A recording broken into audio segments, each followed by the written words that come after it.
So I was talking with my Jewish friend the other day, and I have this idea about the book of Revelation and the prophecies of Jesus and the end of times. And I have this idea that I was talking with my friend about, that Jesus was really just talking about your cell phone, your credit cards, and possibly the bankrupt Social Security Administration.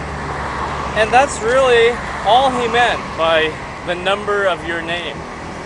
This is your phone number, your credit card number. Now granted, there might be some RFID chip implant plan,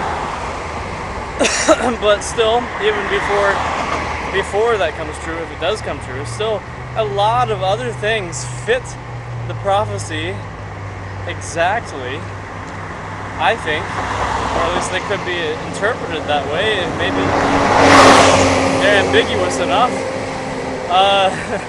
So I think really, what was I saying?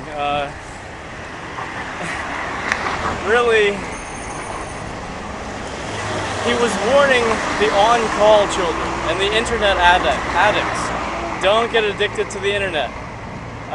Don't take a cell phone number. Don't take an email address. Or if you do, just don't use it too much. And what he meant by endless torment was all the time in your life that's going to be spent sitting in front of that stupid computer screen, always tending to your Blackberry, Crackberry, your iPod, answering emails, instant messaging. And those things are the number of your name because they're all digital. They all use numbers. And they all have something to do with your name, and they torment you. And your credit cards too, of course. And your bank accounts. But really, and the reason why I was talking like this is because he's Jewish, so I can't. He doesn't really believe Jesus was anybody special, just another prophet like the others. And so if you're really evangelical or holy roller fundamentalist Christian, you can't believe that Jesus would talk about anything any less important than the apocalypse and the rapture. But if you're a Jew, as my friend is, I told him, since you don't believe Jesus is anything that special, then it does lead credence to my hypothesis that maybe Jesus was just talking about your Blackberry, Crackberry, your iPod, email, cell phone. Because that's the number of your name, and he was telling you to just get off the internet addiction and be warned not to let that consume your life. Don't be one of those on-call children, you know? And that's all he was really talking about. And for thousands of years, about 2,000 years now, nobody's had any idea what he was talking about.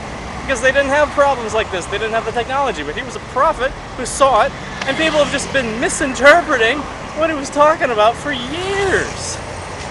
And now we finally figure it out because we've got email now. We've got our Blackberry, Crackberries, and our iPods, and whatever the hell else people are using these days. I don't know. I keep up. Don't keep up. I left off somewhere with the email. I don't know. I don't have a Blackberry, Crackberry, iPod, Android system, whatever the hell that is. I don't use that stuff. But that's all he's really talking about. And 2,000 years later, so he's got like this psychic vision. He sees this stuff, and it's preserved in the books because it was just so unlike anything that anybody else saw coming. And so that's my take. One possible take on the book of Revelation and what Jesus may have been talking about, and that people had no idea he was talking about. And you can't expect anybody to really have known what anything he was talking about until around this time in the digital age. Alright, that's about it. Thanks for watching. Bye-bye.